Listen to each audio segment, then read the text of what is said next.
Bismillahirrahmanirrahim. Qala al-musannif rahimahullah wa nafa'ana bihi wa bi'ulumihi fid dharain amin ya rabbal alamin. Bismillahirrahmanirrahim.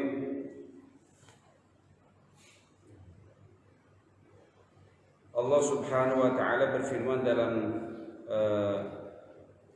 satu penggalan surat Al-Baqarah yang kita familiar dengan ayat ini. A'udzu billahi minasyaitonir rajim. Bismillahirrahmanirrahim. Mathalul ladzina yunfiquna amwalahum fi sabilillahi kamathali habbah. Permisalan orang yang mengeluarkan hartanya untuk diinfakkan di jalan Allah. Diinfakkan di jalan Allah maknanya adalah harta dikeluarkan tapi di luar zakat. Kalau zakat kan memang wajib, di luar zakat.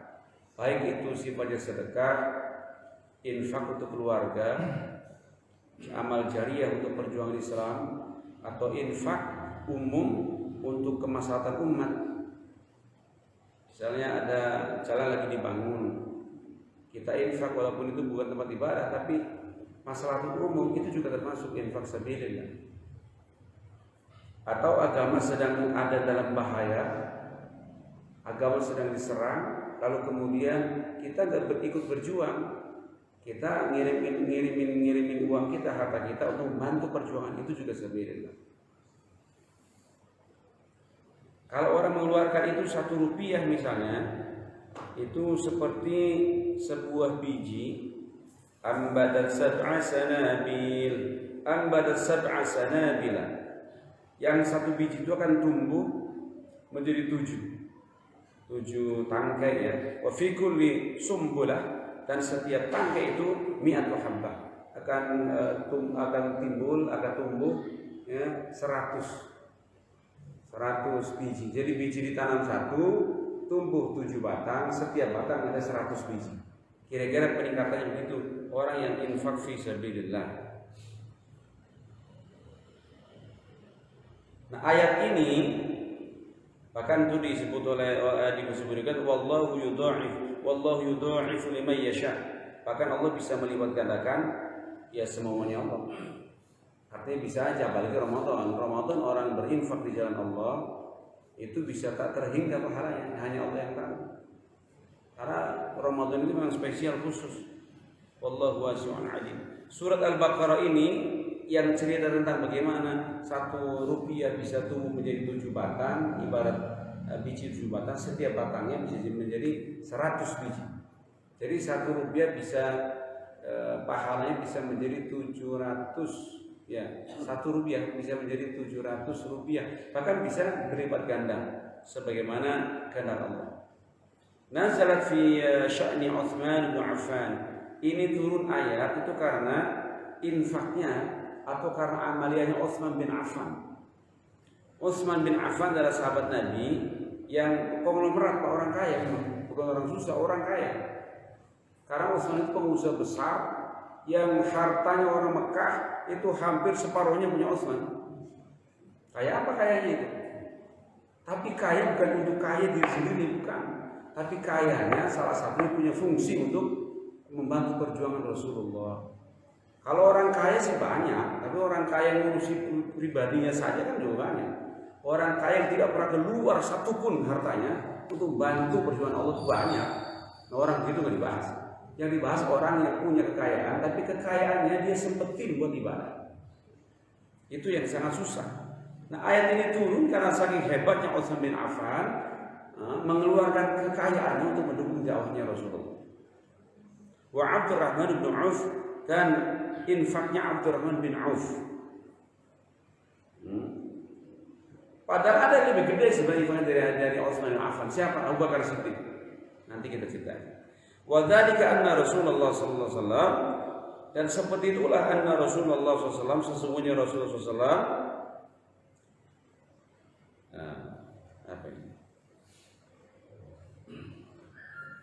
lamma hasan nas, pada saat beliau mendorong manusia, mendorong sahabatnya waktu itu ala sadaqah, untuk mengeluarkan sedekah, hina arada al-khuruj, ketika beliau akan keluar dari Mekah ila ghazwatit Tabuk, dari Madinah ya. pada waktu Rasulullah itu mau keluar dari Madinah, ila ghazwati Tabuk, menuju perang Tabuk. Perang Tabuk itu dari Madinah itu berangkat kurang lebih jaraknya sekitar 200 km. Jadi kayak dari sini kemana itu? Cirebon kali ya, lebih. Cirebon lebih dari 200. Jadi dari sini ke Cirebon lah, kurang lebihnya. Rasulullah kan perang Tabuk. Tabuk itu Saudi Arabia sebelah utara. Jadi menuju perang Tabuk melawan siapa? Di Tabuk itu melawan Romawi. Melawan Romawi yang waktu itu beribu kota di Bizantium. Bizantium waktu itu ada di Turki. Yang sekarang jadi kotanya namanya kota Istanbul. Karena Bizantium ketika dikuasai oleh ketika Bizantium itu berada di bawah Romawi, ya agamanya Kristen.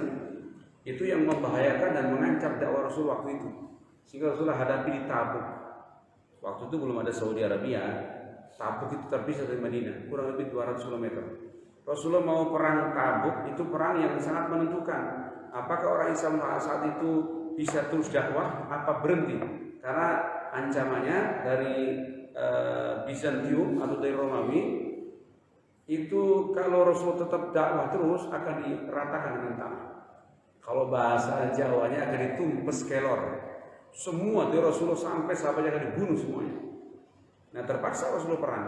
Dalam dakwah Rasulullah perang puluhan kali itu nggak ada satupun yang sengaja untuk menghancurkan orang, nggak ada. Semuanya karena defense, karena mau pertahankan, karena mau diserang dipertahankan.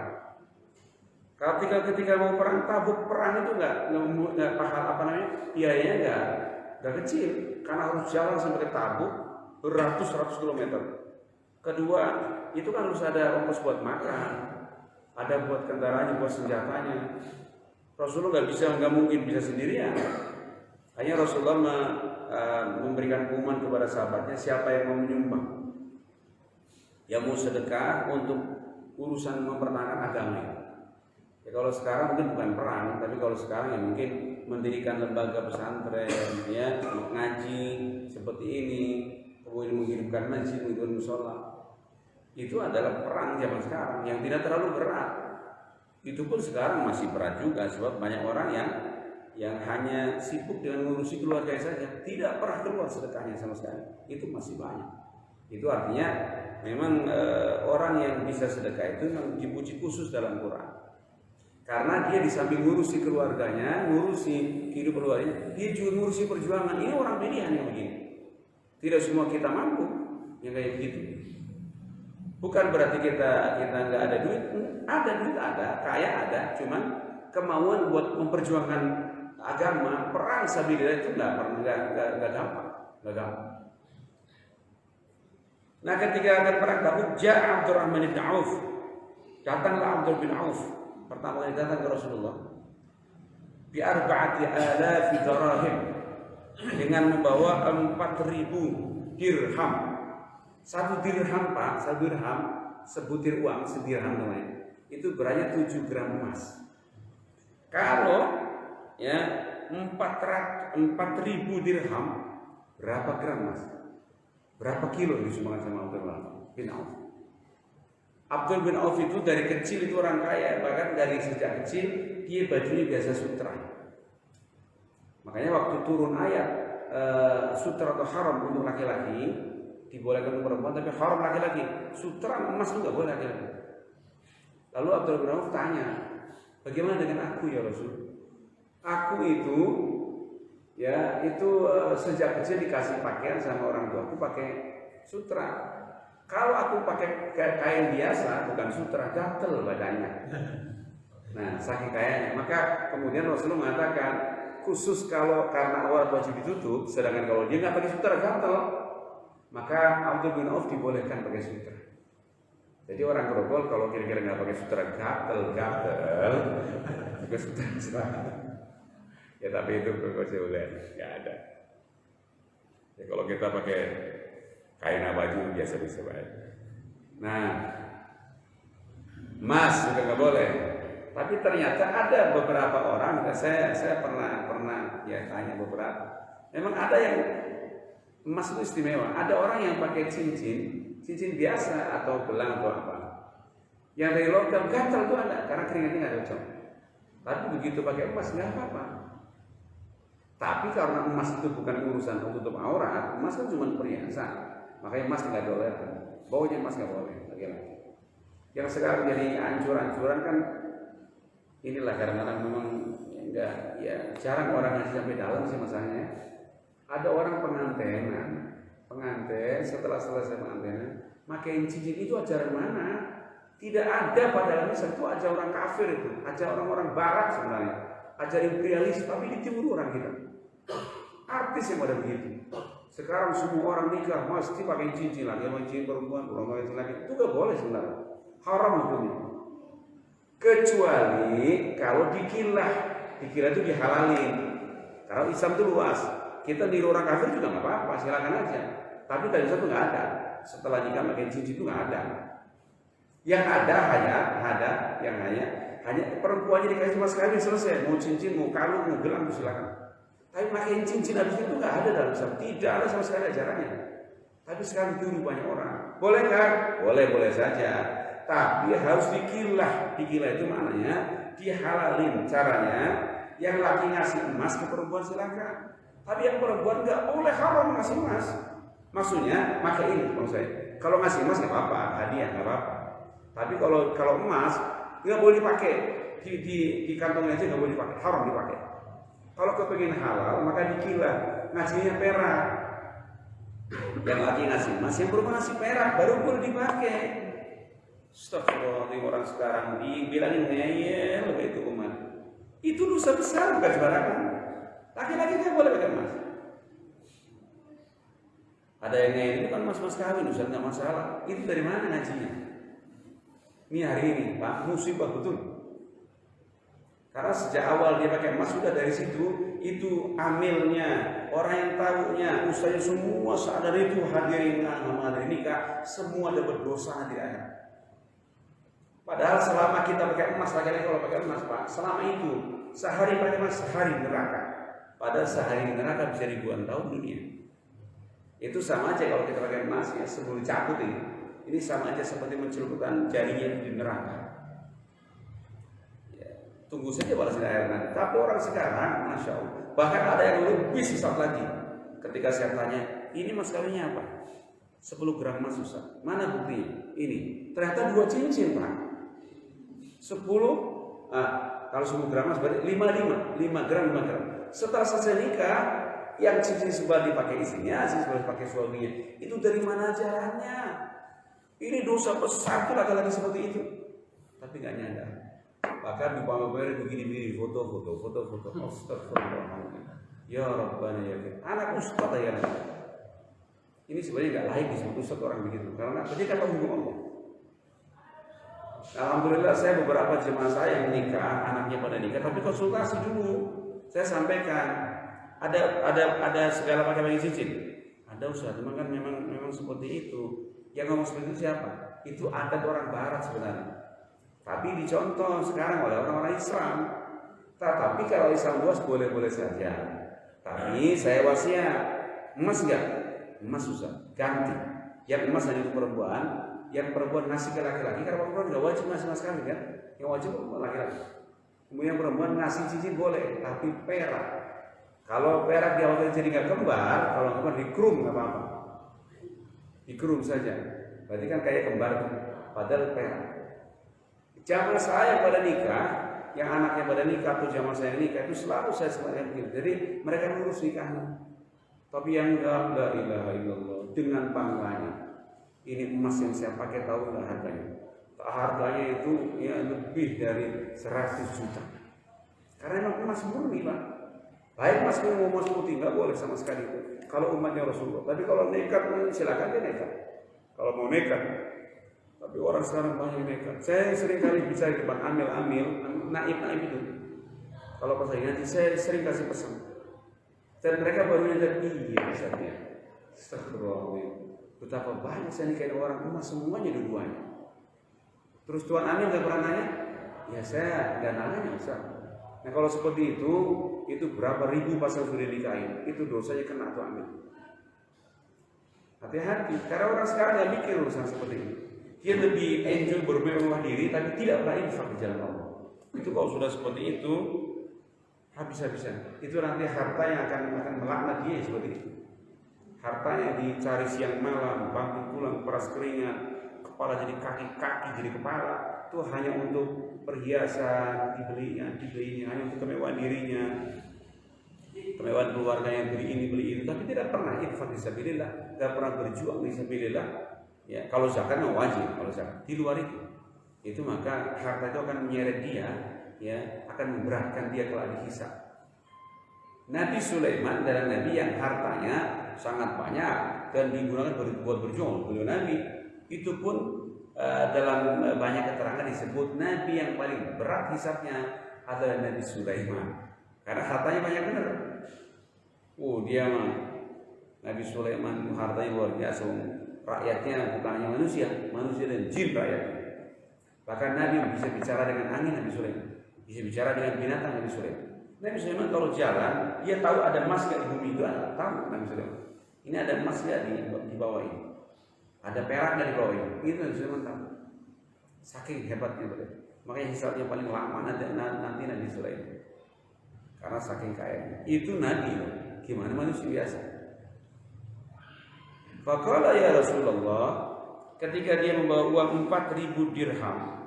1 dirham sekitar 7 gram, 1 butir. Uang dirham itu emas 7 gram. Kalau 4.000 dirham berarti 4.000 butir, Pak. Kalau 4.000 butir, 1 butir 7 gram kali 4.000 berapa kilo itu emasnya? Luar biasa itu. Makanya wajar gara-gara Abdurrahman bin Auf ngasih uang 4.000 dirham, turun ayat. Turun ayat sebagai penghargaan Abdurrahman bin Auf, Allah kepada Abdurrahman bin Auf. Ya Rasulullah, wahai Rasulullah, kata Abdurrahman bin Auf sambil memberikan 4.000 dirham itu. Kanat li 8,000. Kekayaanku ya Rasul, aku punya kekayaan 8,000. 8.000 dirham. Hari ini ya Rasul, aku punya uang 8.000 dirham. Berapa miliar kalau zaman sekarang? Mungkin bukan miliar, triliun. Ya. Famsakat minha li nafsi. Aku menahan, atau artinya aku memberikan ke 4.000, berarti tinggal 4.000 dinar. 4.000 dinar aku tahan buat diriku, wa iyali dan keluargaku. 4,000, yaitu 4.000 dirham. 4.000 dirham aku tahan buat aku dan keluargaku. Yang 4.000 dirham aku serahkan padamu ya Rasulullah untuk biaya perang di jalan Allah. Kekayaannya 8.000 dirham, 4.000 dirham dikasihkan. Separuh juga. Tapi beliau pengusaha besar memang. Jadi 4.000 dirham yang beliau kasihkan ke Rasulullah untuk biaya perang. 4.000 dia tahan, yang 4.000 dikembali lagi sama beliau. Karena beliau mengasihi orang kaya dan pengusaha kalau zaman dulu mah. Ya berkembang lagi itu hartanya. Karena dia memang pengusaha. Aqardatuha li Rabbi. Aku serahkan itu ya untuk pinjaman kepada Tuhanku. Itu bahasanya begitu. Aku serahkan uang 4.000 dirham itu saya pinjamkan untuk Tuhanku. Maksudnya diinfakkan. Kata-kata dipinjamkan bukan berarti kayak pinjam orang. Kalau orang pinjam orang kan ditagih kemudian kita bayar, kita kasih duit dari dia duit. Tapi kalau pinjam sama Allah, dipinjamkan sama Allah, maknanya adalah nanti Abdurrahman bin Auf akan mengambil untungnya nanti di akhirat. Maka kelak di akhirat itu kata Nabi, salah satu yang dijamin masuk surga dan di akhirat dijamin kenikmatannya luar biasa. Salah satunya ada 10 orang. Salah satu Abdurrahman bin Auf dijamin masuk surga. Saking gedenya perjuangan. Faqala lahu Rasulullah SAW, maka Rasulullah menjawab kepada Abdurrahman bin Auf, barakallahu laka fima amsakta wa fima a'taita. Doa ini sekarang menjadi doa orang menerima zakat. Jadi barakallahu laka, barakallahu fima a'taita wa baraka fima abqaita, kalau orang menerima zakat doanya. Kalau Rasulullah dulu waktu menerima uang 4.000 dirham dari Abdul bin Auf, doanya barakallahu laka, semoga Allah memberkahi engkau ya Abdul bin Auf, fima amsakta, di dalam apa yang kau tahan yang 4.000 dirham, wa fima a'taita, dan semoga Allah berkahi dengan apa yang kau kasihkan untuk sabilillah 4.000 dirham. Oke, wa qala Utsman bin Affan, wa qala Utsman bin Affan, dan kemudian berkatalah Utsman bin Affan, Utsman bin Affan waktu ada di situ. Utsman tanya juga sama Rasulullah, "Ya Rasulullah, ala jihazin man la jihaz lahu." Bagaimana kalau ada orang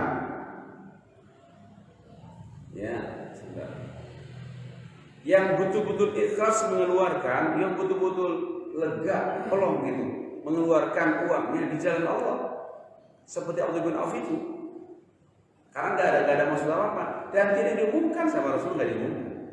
Orang sekarang kalau sudah kasih gitu gedenya kayak diumum, ambek Pak, itu nggak diumumin, ya biasa-biasa aja. Tapi Utsman jadi saksi, makanya kemudian meriwayatkan berikutnya itu Abdul bin Auf itu memberikan 4.000 dirham itu sahabatnya, bukan Abdul bin Auf sendiri. Makanya berhati-hatilah kita kalau berzakat atau kalau berzakat sih dicatat. Tapi kalau sedekah kok nggak diumumin, jangan kecil hati. Berzakat orang nggak tahu, jangan kecil hati. Justru itu yang akan besar betul pahalanya, karena bantuan jalan Allah yang enggak diumumin secara umum itu menjadi tabungan nanti di surga. Tapi kalau diumumin secara umum dia tidak riya, ya sah. Tapi kadang-kadang kalau diumumin secara umum kadang-kadang menyebabkan orang menjadi riya kadang-kadang. Karena apalagi kalau misalnya diumumin Jumatan misalkan dari si anu 5.000, si anu 10, 5.000, 20, 10, paling gede 50.000. Lalu kemudian dari Pak Anu 5 juta rupiah. Kan kalau seperti itu kadang-kadang itu suka jadi gundahan orang. Hebat orang. Menyebabkan yang zakat, yang sedekah itu menjadi gede hati, kacau juga. Maka belajarlah kita untuk ibadah tersembunyi. Jangan suka-suka memamerin ibadah, mau benar-benar jangan. Kecuali kalau memang mau nggak mau orang tahu, ya nggak masalah. Mau nggak mau orang tahu, seperti orang ngaji ini mau orang tahu kan, mau main kumpul begini nggak apa-apa, ini ibadah syiar. Tapi kalau ibadah syiar jangan, zikir jangan dipamer-pamerin, zikir lah itu yang sifatnya harusnya syiar. Kemudian maksudnya jangan dipamer-pamerin, jangan dibangga-banggain. Kemudian sholat malam jangan dibangga-banggain. Kalau dibangga-banggain khawatir malah nggak ada pahalanya. Jadi sembunyikan saja. Nah kemudian ketika Utsman bin Affan nanya seperti itu, orang yang sedekah lega kayak begitu, kalau begitu, itu bagaimana di hadapan Allah? Fanazal hadil ayat. Maka ayat ini turun. Setiap orang bersedekah 1 rupiah, katakanlah 1 dirham, katakanlah, atau 1 dinar, itu satu itu akan ibarat tanaman 1 biji. Ditanam akan tumbuh 7 batang. Setiap batang tumbuh 100 biji. Berarti minimal orang sedekah sabilillah itu 700 kali lipat pahalanya. Bahkan Allah menjadikan yudha'ifu liman yasha. Bisa saja Allah akan melipat gandakan lagi di atas itu semua. Bisa saja. Maka jangan khawatir kalau kita biasa memberikan infak sabilillah.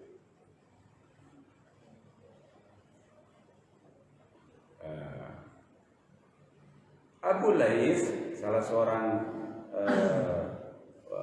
sahabat Nabi, qala al-kalbi wa muqatil.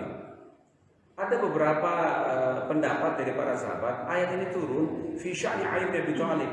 Itu sebenarnya juga terkait dengan perbuatan Ali bin Abi Thalib radhiyallahu anhu. Kana lahu arba'atu darahim. Dia punya 4 dirham. Nah, Abu Thalib itu enggak sekaya Abdul bin Auf. Dia punya duit 4 dirham. Walam yamlik ghairaha. Beliau tidak punya selain itu. Hanya punya 4 dirham. Bandingin Abdul bin Auf 8.000 dirham. Ali punya cuma 4 dirham. 4 dirham itu berarti 1 dirham kira-kira 7 gram kali 4. Itu Ali punya ini.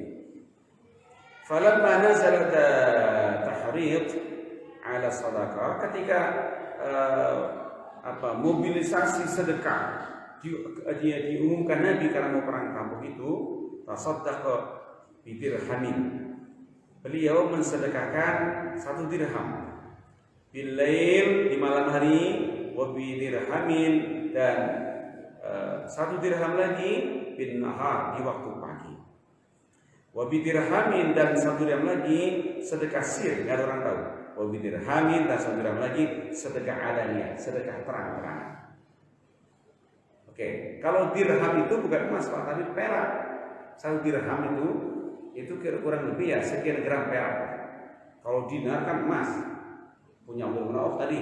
Kalau Ali punyanya dirham, bukan dirham, punyanya ya dirham perak. Kalau tadi Abdul bin Auf dinar emas, Ali cuma punya dirham perak 4 dirham perak.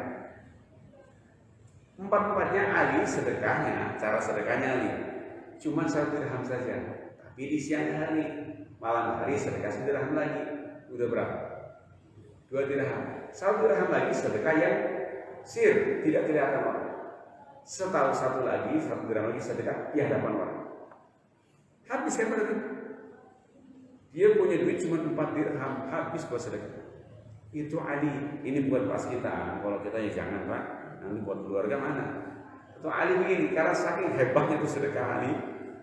Nyontohin kita, ada sedekah siang, ada sedekah malam. Dan sekarang begitu, ada sedekah yang sir, ada sedekah alaniah, yang sedekah yang ketahuan orang. Ini Ali 4 pagi ditempuh dan habislah duit.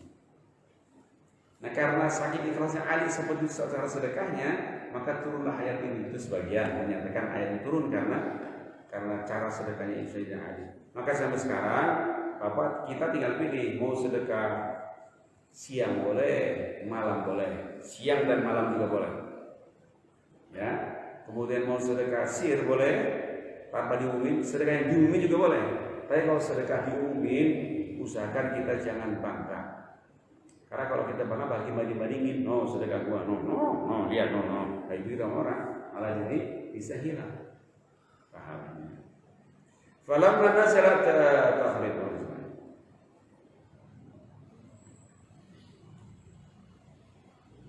Itu Sayyidina Ali.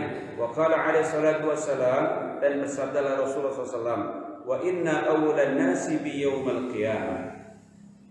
Sesungguhnya orang yang paling dekat denganku yaumil qiyamah, nanti pada hari kiamat, aktsaruhum alayya salatan. Mereka yang paling banyak atas aku apanya? Salawatnya. Nah mengingat dulu waktu zaman Nabi memobilisasi dana kayak begitu, kan nggak setiap orang kaya, ada juga sama Nabi yang nggak punya apa-apa. Bagaimana? Yang nggak punya apa-apa cukup salawat saja sama Nabi. Artinya mendoakan supaya perjalanan perang Nabi itu menang, supaya perjalanan perang Nabi itu membawa kemenangan dan jangan banyak korban. Itu juga termasuk sedekah juga.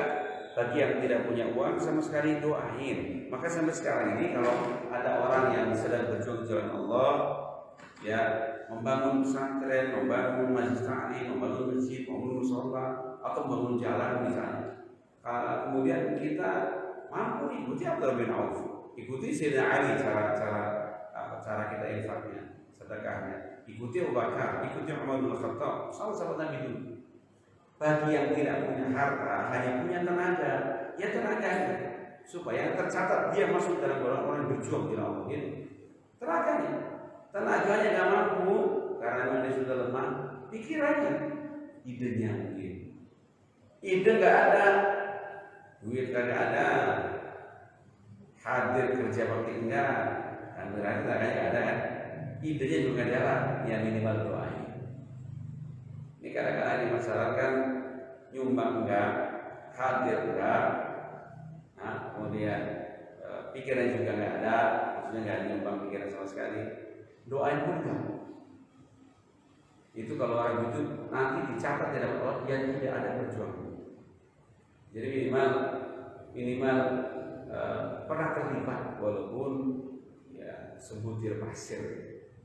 Itu ketika Nabi perang itu turun tuh ayat. Makanya ayat tentang sedekah yang segitu hebat pahalanya itu turun karena untuk memberikan tuntunan kepada kita, yang kedua sebenarnya memuji orang-orang hebat pada saat awal-awal perjuangan Islam.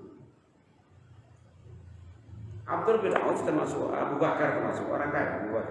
Abu Bakar itu dulu Pak pakai cincin dia. Waktu belum datang ke haraman pakai cincin emas. Beliau pakai cincin emas cincin orang kaya. Tapi begitu Rasulullah diperintahkan untuk memerintahkan kepada umat laki-laki tidak boleh pakai emas, itu kontan dibuka cincin dan tidak pakai lagi seumur hidupnya. Dua kali. Jadi kalau mau pakai perhiasan silakan, tapi kalau untuk laki-laki imam tidak boleh pakai emas. Pakailah selain emas. Masih banyak lah perhiasan selain emas, masih banyak. Jadi kalau yang tidak punya sama sekali, ya tidak mengapa. Namanya orang kekayaannya juga takdir Allah beda-beda. Kalau enggak punya, cukup doain. Mendoakan adalah salah satu dari cara kita berjuang. Kalau tidak punya apa-apa, mendoakan. Waruya an Ali bin Abi Thalib, dan diriwayatkan dari Ali bin Abi Thalib radhiyallahu anhu, qala, beliau berkata, qala alaihi salatu wassalam, bersabdalah Nabi sallallahu alaihi wasallam. Apa sabdanya? Ma min du'ain illa bainahu wa bainallah hijab. Kalau ada orang berdoa, kata Sayyidina Ali dari Rasulullah, kalau ada orang berdoa antara dia dengan Allah, itu ada penghalang. Hatta yusalli sahibahu ala Muhammad sallallahu alaihi wasallam. Sampai itu orang berdoa mengucapkan salawat kepada Nabi. Ini pernah saya jelasin bahwa kalau kita berdoa, bagusnya ada salawat kepada Nabi. Salawat boleh di awal, boleh di tengah, boleh di akhir. Yang jelas doa itu ada salawatnya. Kecuali doa-doa yang memang sifatnya spontanitas, seperti kita doa buka puasa, ya makanan sudah di depan kita, ya cukup Allahumma laka sumtu wa bika amantu ala rizqi aftartu bi rahmati arhamar rahimin. Lengkapnya Allahumma laka sumtu wa bika amantu ala rizqi aftartu. Kemudian minum. Setelah minum baru dhahabat dhama'u wa btallatil 'uruqu wa thabata al-ajru insyaallah ta'ala minal aminin. Tuh cara berdoanya. Boleh enggak ada orang melengkapi Allahumma laka sumtu wa bika amantu ala rizqi aftartu bi rahmati arhamar rahimin, lalu disambung Allahumma barik lana fima razaqtana wa qina adzabannar. Boleh. Tapi kalau dia mau pakai doa spesial di luar Ramadan, Allahumma barik lana fima razaqtana wa qina adzabannar. Kalau Ramadan diganti menjadi Allahumma laka sumtu wa bika amantu ala rizqika aftartu bi rahmati arhamar rahimin.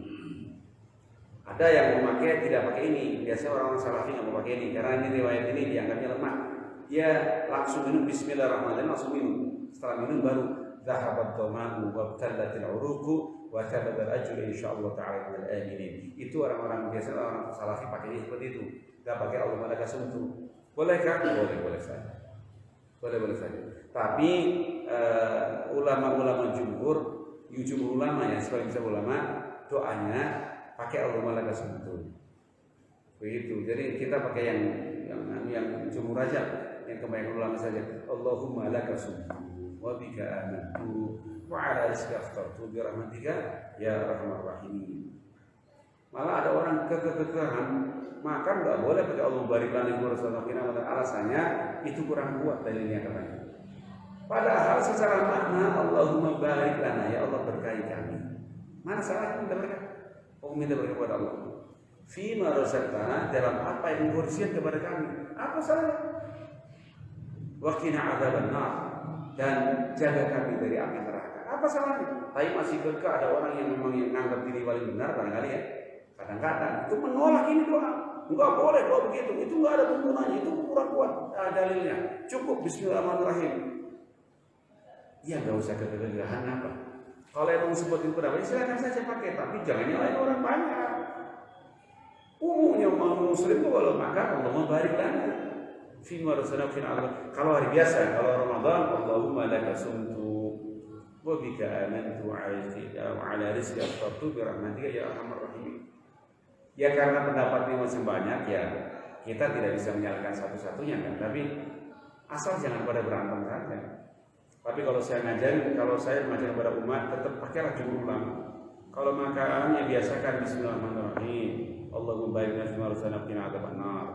Kalau Ramadan berbuka maksudnya berbuka. Kalau di luar berbuka tetap Allah bariran. Kalau berbuka Allahumma laka sumtu. Itu aja. Kalau mau lengkap Allahumma laka sumtu dibaca, pembariran dibaca. Yang lengkap lagi begitu tadi. Allahumma laka sumtu wa bika amantu ala rizqika aftartu. Kemudian minum. Setelah minum baru dhahabat dhama'u wa tallatil uruqu, telah hilang hausku, telah basah tenggorokanku. Kan maknanya begitu. Jadi minum dulu baru dhahabat dhama'u wa tallatil uruqu wa thabata al-ajr insyaallah ta'ala bil ajri. Itu lengkapnya. Jadi kadang-kadang masalah sepele aja didebatin orang kita. Padahal sebenarnya kalau kita pelajari langsung ke ilmunya, ya itu adalah opsi-opsi sebenarnya. Oke, sedikit lagi. Jadi kalau kita berdoa, ya itu kemudian dituntut oleh para ulama untuk membacakan salawat. Ya, makanya kalau misalnya kecuali doa spontan mau tidur misalnya ya, Bismikallahumma ahya wa bismika amut. Gitu aja cukup. Karena salawatnya nanti untuk doa-doa yang kecil-kecil begitu tanpa salawat, itu salawatnya digandeng sama salawat dalam salat. Minimal kita kan sehari semalam kan sholat 5 waktu tuh. Dalam sholat ada salawatnya, itu masuk ke sholat itu. Tapi kalau kita mau doa khusus, bagusnya ya istighfar, salawat jangan tinggal, baru minta. Wa an Anas radhiyallahu anhu, dan dari Anas radhiyallahu anhu annahu qala, sesungguhnya Anas radhiyallahu anhu berkata, qala Rasulullah qala alaihi salatu wasallam, bersabda Nabi sallallahu alaihi wasallam. Nah, Nabi pernah menyatakan yang paling kuat di antara makhluk Allah, yang paling kuat, karena kemarin sudah saya jelasin.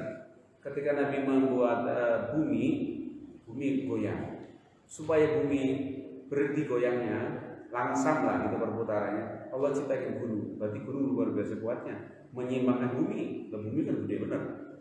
Saya malah bertanya, ada nggak yang lebih kuat dari gunung ya Rob? Ada. Yang lebih kuat dari gunung besi. Yang lebih kuat dari besi ada, api. Yang lebih kuat dari api ada, ya air. Yang lebih kuat dari air ada, angin. Yang lebih kuat dari angin, yang lebih kuat dari adalah hamba Allah yang bersedekah, tangan kalian yang mengeluarkan sedekahnya, tangan kiri nggak tahu. Artinya ya sedekahnya siar betul, berarti tandanya karena Allah. Nggak diumum-umumin, nggak macam-macam. Kecuali yang mengumumin adalah panitianya dan orang yang merasa sedekah itu kita diumumin, dia nggak bakal, biasa-biasa saja. Nah itu orang yang kuat di dunia. Makhluk kalau terkuat adalah orang yang sedekah, tapi sedekahnya nggak mau dilihat orang. Itu makhluk yang terkuat tapi pahalanya gede, terkuat juga karena keikhlasan. Maka mari kita belajar, khususnya kalau Ramadan seperti ini, belajarlah sedekah sir. Misalnya masukin uang ke kotak amal tanpa perlu dicatat, nolong orang tanpa perlu dicatat.